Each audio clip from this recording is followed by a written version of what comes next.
This episode is completely different than all the other ones, which have taken it one album after another album, then another album, and just focused on that specifically. This is sort of like a pause in the episodic podcast to just kind of take like a bird's eye view of all of Jackson Browne's music and talk in a way that's kind of fun about him. I think for two reasons, this is a good time to do it. Things get pretty different after Holdout. Like Holdout is already teasing that like things are going to get different. We're in a new decade. But after this, you get Lawyers in Love, and you're fully in the 80s for the next three albums, subject matter-wise, sonically, everything. There's also a practical reason. I recorded a good amount of those first interviews before I ever launched it, and now we've caught up to the part where I didn't have them pre-recorded, so I'm doing a few interviews over the next couple weeks, and that way the process of editing and putting them out each week is more manageable, and so we're taking this week to just have this conversation, and then we'll pick back up with Lawyers in Love the week after that. And the person I have here to talk about it is Ryan Page, who you may know from the second episode about For Every Man. How's it going, Ryan? Good. Thanks for having me back. I think I speak for all of the podcast guests when I say that you are a very generous host. Thanks. And I also want to take this moment to be the fact checker for the podcast. There's nothing like listening to yourself on a podcast to like remind you of all the points that you wanted to make and then forgot. But I've listened to all the podcasts, and there's only one factually inaccurate thing that has been said on all of the podcasts. Magritte, the Belgian surrealist, is a man, not a woman. I mean, I have learned that, and a couple people told me that, and all right, here's my response to it, is that the name Renee and Magritte both sound like female names. I know they're from other places. And I think that it adds a certain level of innocence and charm to how I came about that album cover. That's how oblivious I was. How's that?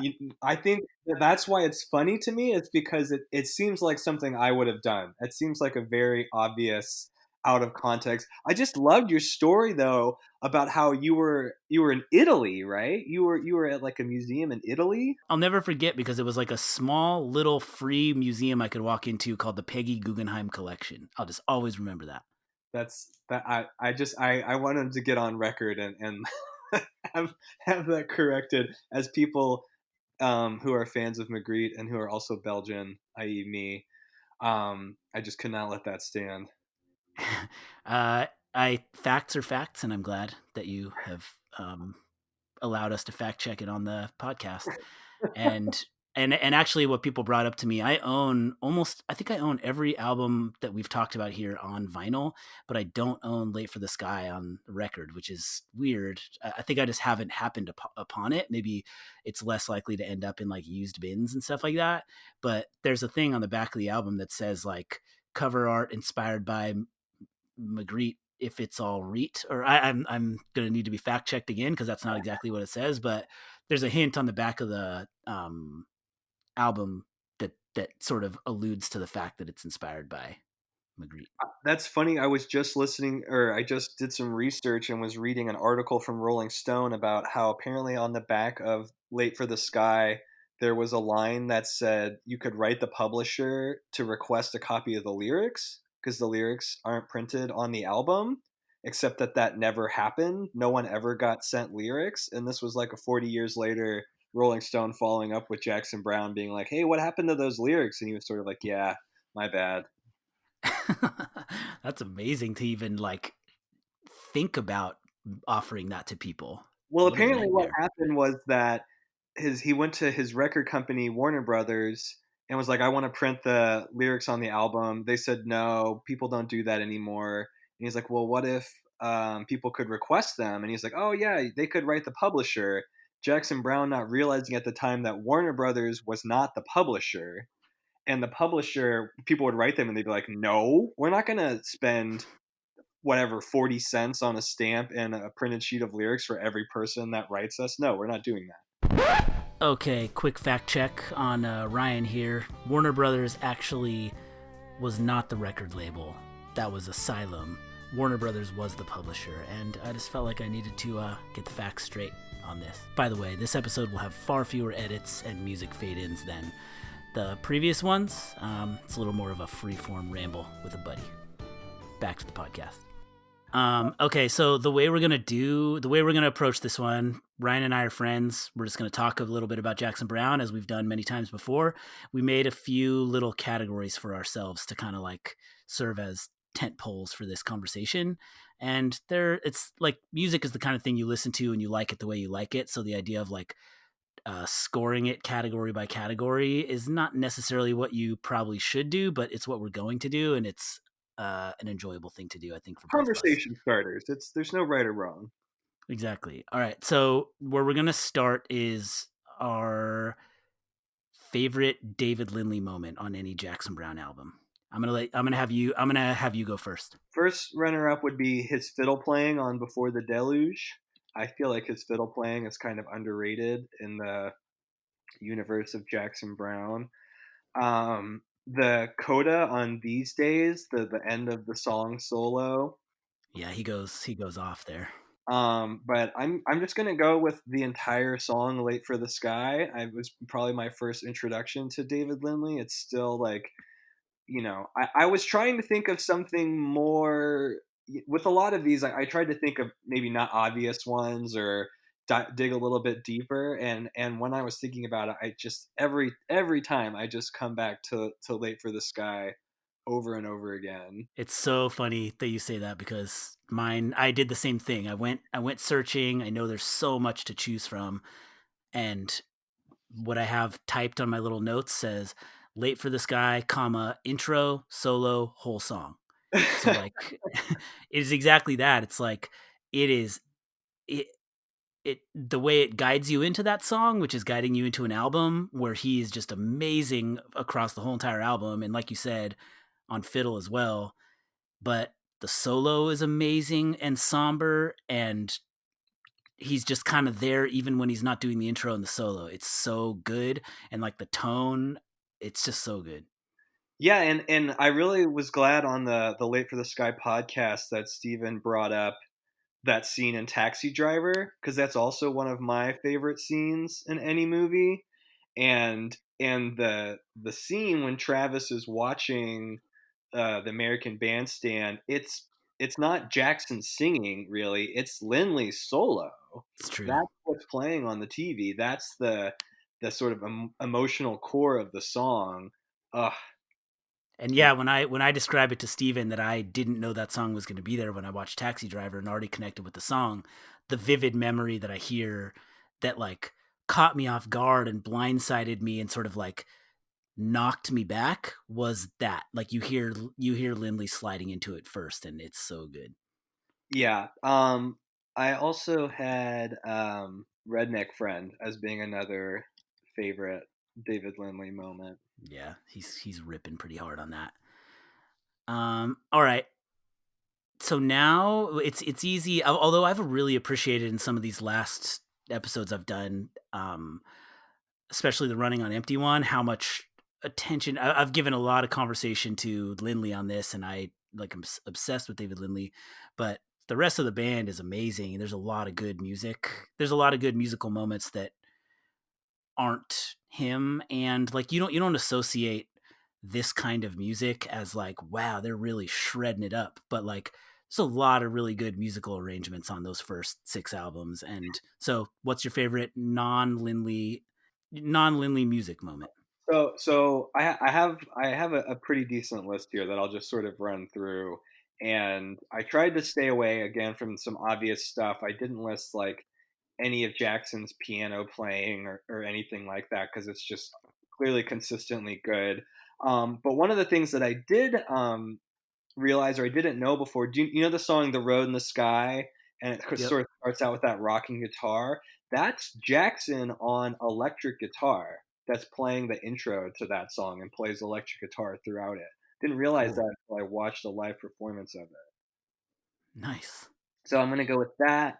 Um, the guitar solo on "Doctor My Eyes," which is Jesse Ed Davis, um, who I also recently learned was a very successful solo or session musician who was also one of the rare full-blooded Native Americans in the rock and roll scene.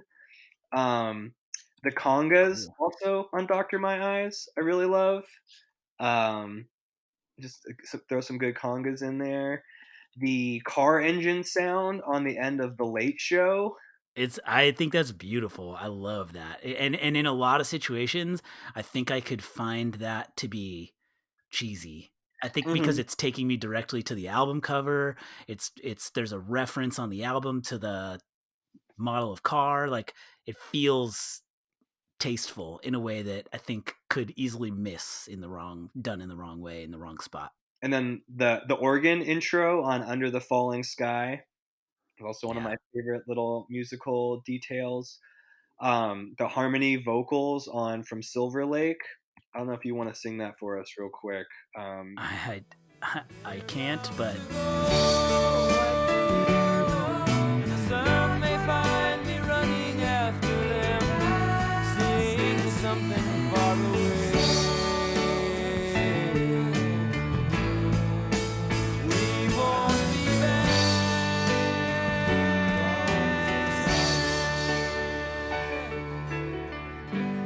that kind when you can harmonize with sort of um, intersecting lines of singing, right? They're not singing it seems so hard to pull off, but when it works, it really works for me. And then my number one best non-Lindley instrumental moment is definitely the electric jug on Walking Slow. just, you're on your own island with that one.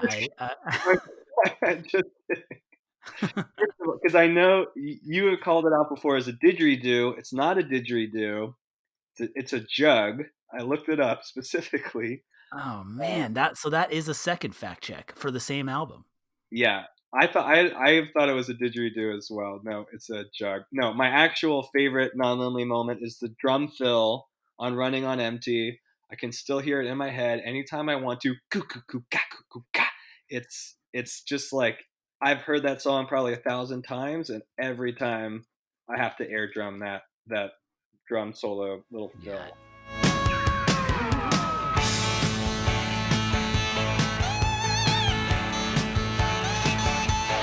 It has a good like, yeah, baby, we're still going on this thing.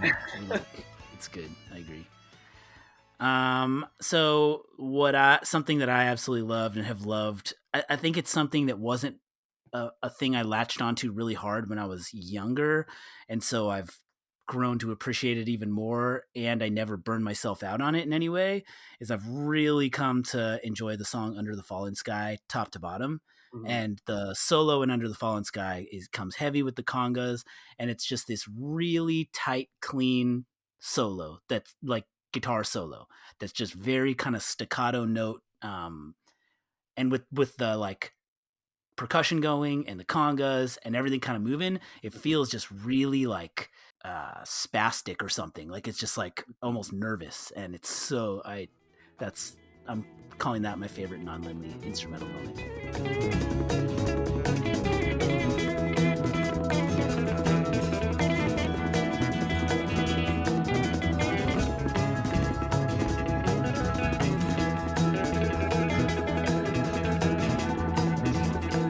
Yeah, I know that part exact. It really does. It feels like that moment when you're playing music with people and you really lock in on something, and it's like exciting, but it's also scary because you're sort of like, all right, are we ever going to come out of this, or are we just going to keep hitting this beat for the next hour? Yeah, yeah, it really smacks of something that there's no way you wrote that solo. You've played a version of it all the time. You've found your little grooves on it, but that thing's just coming out how it's coming out. Who knows whether that's the case? I don't know. It feels that way, and I think it's better for feeling that way. All right. Now we're going to be moving from the music to some lyrics. Do you have a favorite set of lyrics? Like this could be one line, this could be a full song, this could be a stanza. And here, how about I'll go first on this one? Yeah, you go first on this one. Yeah, I'll go first. So the one that gets me, I just remember it really like taking hold of me when I was younger, and just there's certain stuff that you're just like, how in the hell could you possibly write that? Like where does that come from?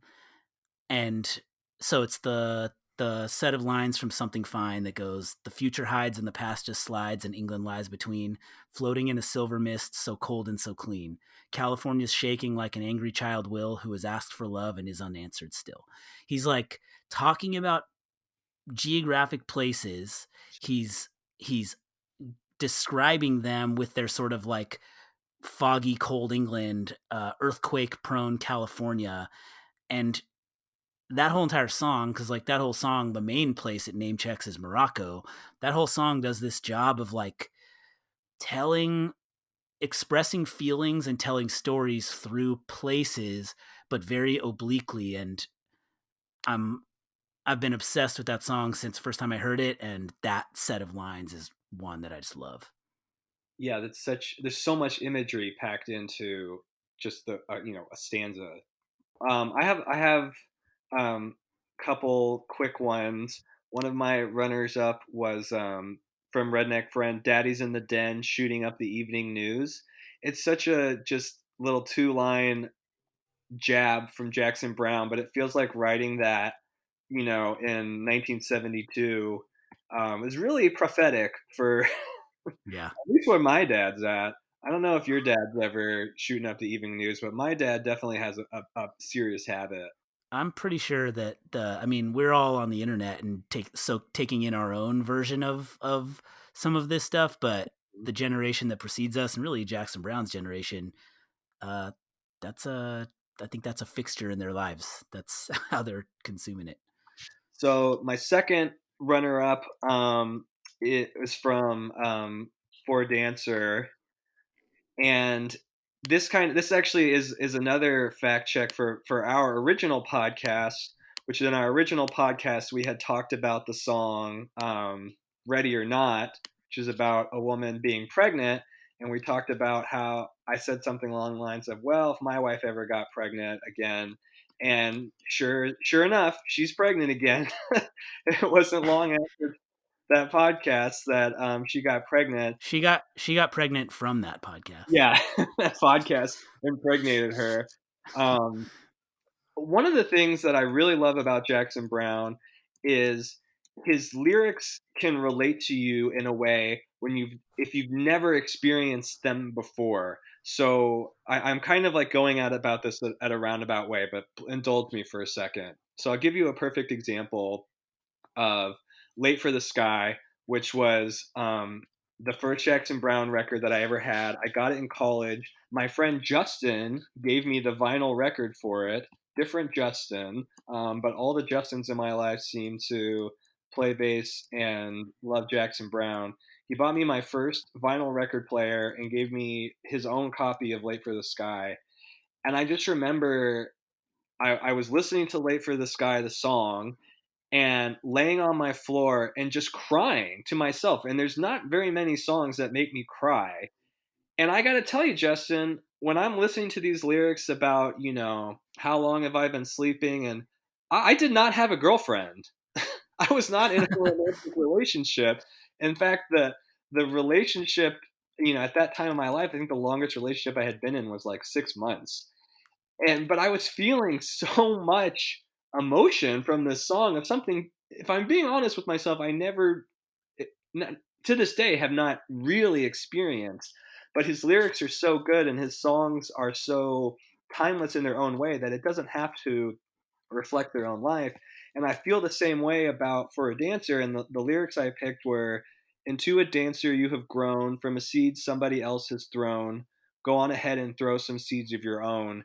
And, I don't know what exactly Jackson's intent with this song was, but I always interpreted it as a song about a dad singing to his daughter and sort of sending her off into the world, which again, I know Jackson Browne didn't have a teenage daughter in the early 70s, but that's how I interpreted it. And now it takes on a whole nother level of meaning knowing that I'm going to be having a daughter. So that those lyrics, I've always liked them, and now they're especially special to me. And then my Real quick, as you go to that, congratulations to you and Whitney. I'm really excited for you thank guys. you. We're very excited. And I very much agree with the song will have a meaning to the person who wrote it, but the whole point, especially if there's an open-ended feeling to the lyrics, which is the case with a lot of these, they get to mean what they mean to you. They get to mean what they mean to the listener, and that's what makes a good song, really. And I think Jackson would agree with that. I don't think he would go like arguing with someone about their understanding of his song. My number one choice was from Fountain of Sorrow, which was the lines, "You were turning around to see who was behind you. I took your childish laughter by surprise. At the moment that my camera happened to find you, there was just a trace of sorrow in your eyes." I don't really have anything to say about those lyrics. I just think they're fucking perfect. It's a really good, like, the opening of that song is like, I was looking through some photographs I found inside a drawer, and so you're not only hearing about that image and that photo in that moment, you're picturing a person holding that photo and looking at it and thinking about that. It's like it's layered in its meaning, description of a moment, and I concur with that. Yeah, and it's like what really good fiction I think is supposed to do, which is bring to the front of your mind thoughts that you didn't know that you had. And in this case, it's like I have seen a picture of someone who was snapped just like a second too soon or a second too late for them to put on their sort of picture face. And you can get a kind of glimpse into their actual state of mind, their state of being. And, he managed to sum all of that up and all of that feeling and experience in just, a couple lines. Yeah, that photo, if anything, has more meaning because it was taken before you could, like you said, put on your "I'm going to be in a picture" face. Absolutely.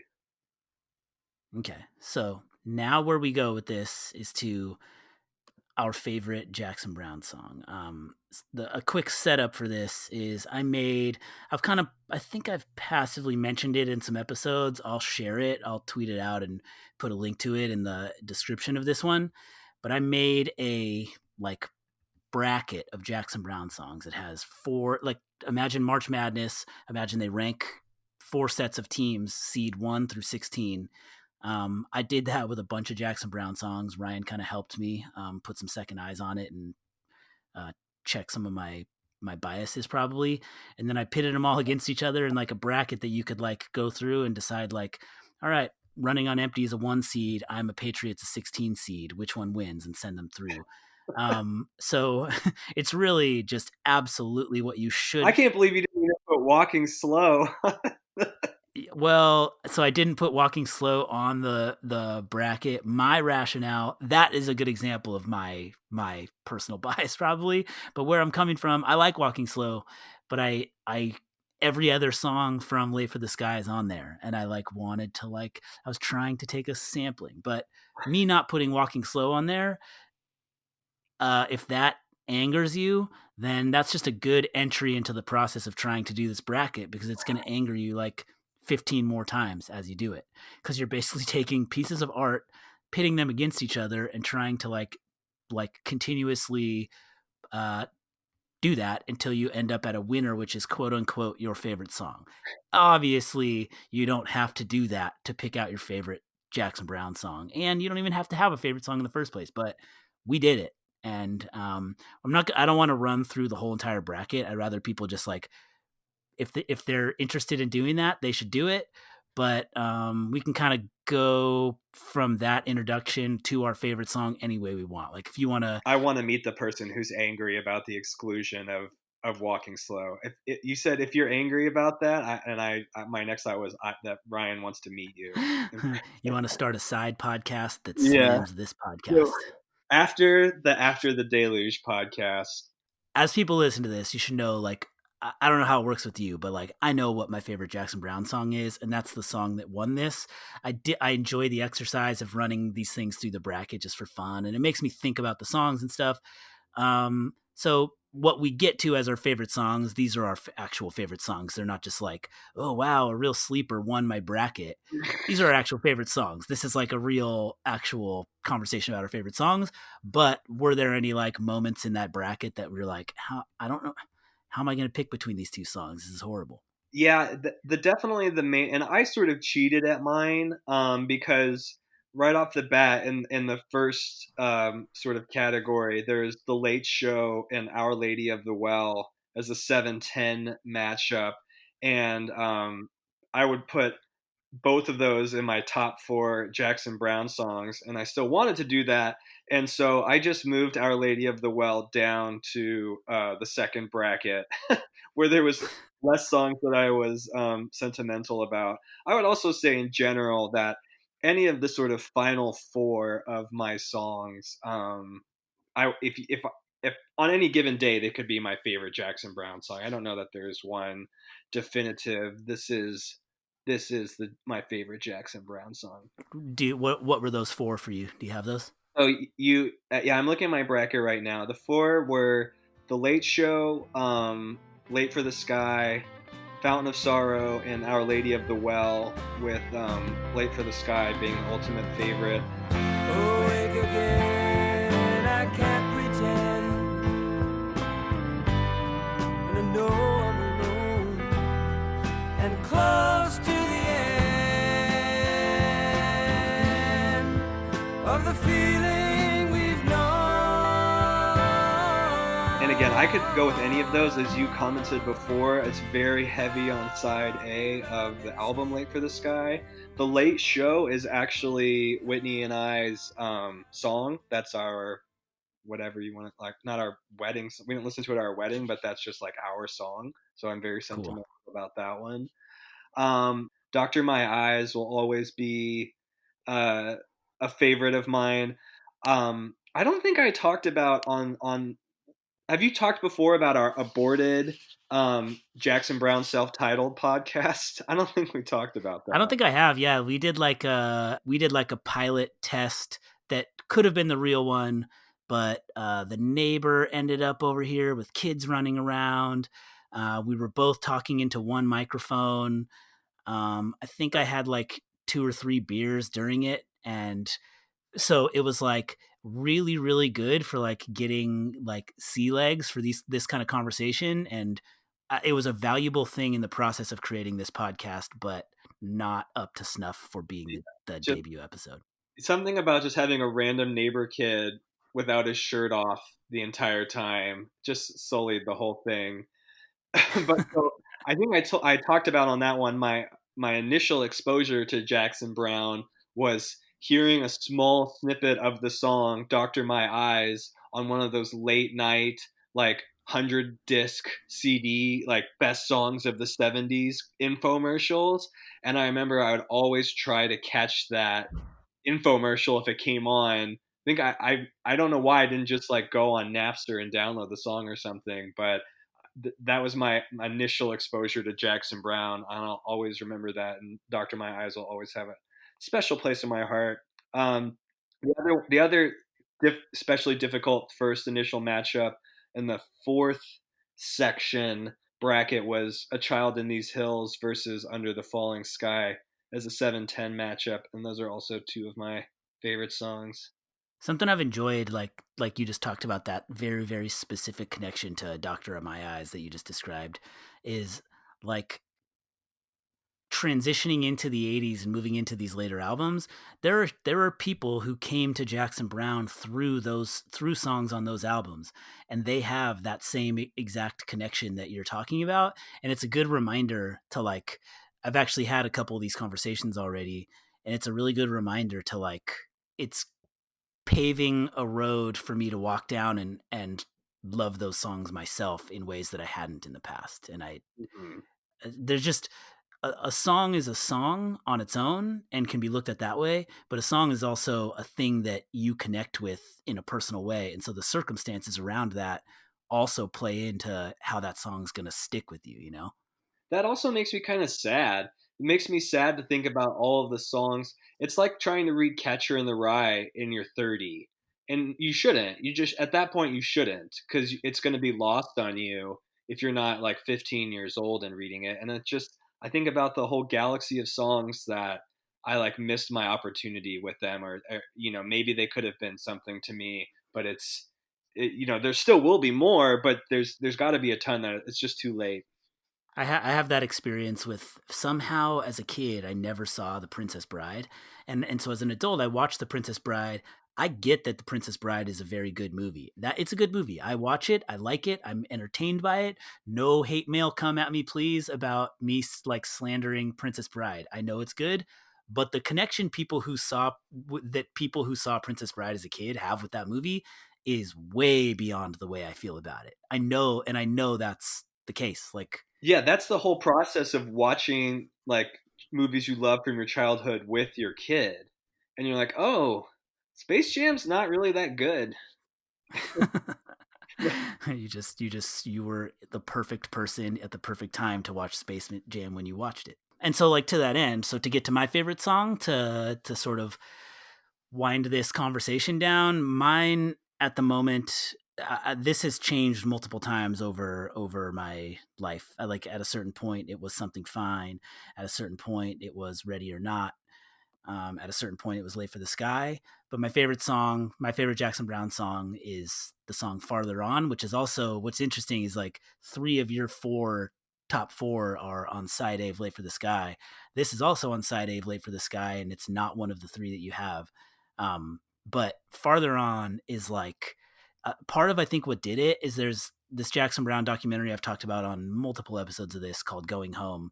The kind of early in the documentary moment where they like, the documentary spends most of its time in kind of specific moments and sort of organic conversations. And I had a interview with a guy who was one of the interviewers on that documentary that's going to be in one of the upcoming episodes. And it's all kind of loose, but the one song that they use for the like montage, like we're going to cover a lot of ground type montage and look back, and there's a lot of photos and black and white photos, and they use the song Farther On. And like, it, I know for a fact that part of the reason this song like kind of like became so important to me later on, I think that part of that documentary really like, it got me. And it's just an incredible song. And Farther On is like, I'm a pretty uncertain person. It's like it's a characteristic I have that I think the good side of it is that like, I'm not inclined to become like a know-it-all blowhard. I don't want to be that. I don't like that. And being unsure of things is like a good recipe for not becoming that. But also, it's kind of nice to like make a concrete decision and jam forward with it. And I'm less inclined to do that. And this song Farther On is basically like, it's an uncertain person that's just like moving forward and feeling things out and assessing things as the moments roll out. Distance leads me farther on, though the reasons I once had are gone. I keep thinking I'll find what I'm looking for in the sand beneath the dawn. But the angels are older. They can see that the sun's setting fast. Also in that documentary, there's a quote where they talk to Jackson Browne. He talks about like, I have it in front of me. Life is full of pain, and basically sometimes the only way through it is through it. You just got to go through it. It's very simple, but like it's really as simple as that. And Farther On, I think, gets at it, and it's more alluding to imagery and kind of like vague, almost spiritual feeling things than concrete, specific, like tangible human details. But it does its job so well for me. That was beautiful, man. You summed it up really well. Like, so you have Farther On, Late for the Sky, Ready or Not, and These Days. Yeah. These Days is another example of like early connection to Jackson Browne. It's kind of, that's another one that I would say at some point was my favorite song. But I would have not guessed Ready or Not as a final four. There's a thing that I respect about Ready or Not that is like, I've listened to a fair amount of like indie music or quote unquote like cool music, and there's an inclination in that kind of scene. It's easy to hide behind poetry that can't be totally understood, and Jackson Browne writes in that way plenty.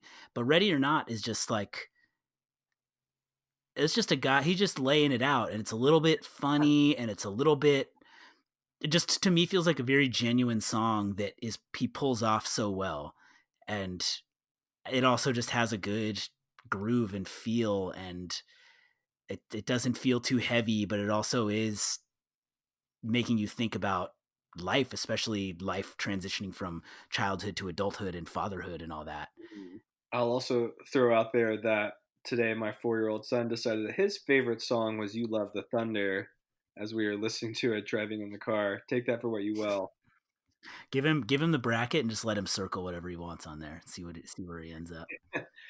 He would probably have some pretty strong opinions. He's a big Shaky Town guy. That's my kind of guy.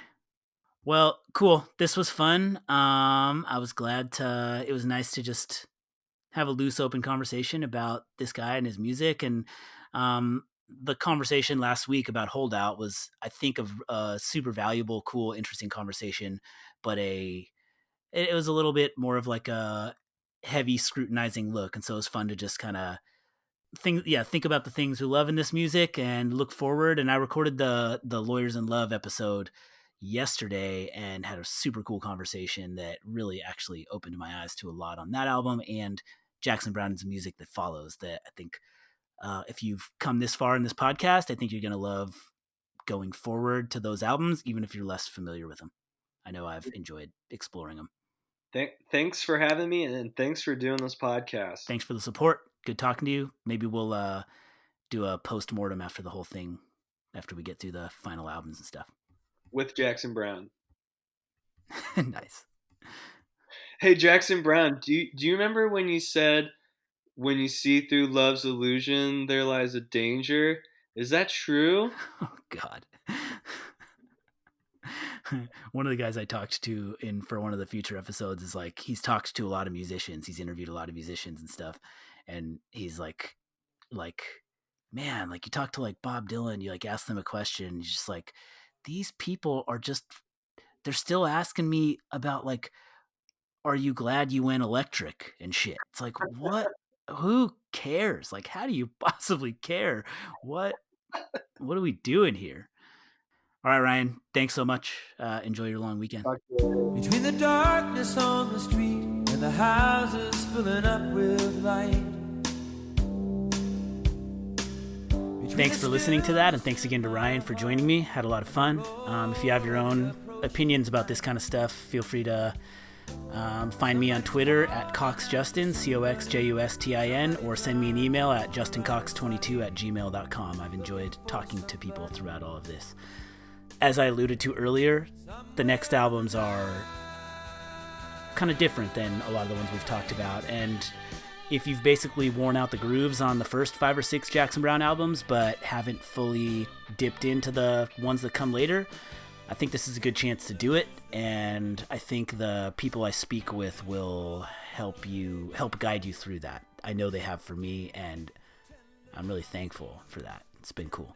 So, see you next week. We're talking about Lawyers in Love and Somebody's Baby, which came out around the same time and was at one point possibly going to end up on that album, but didn't.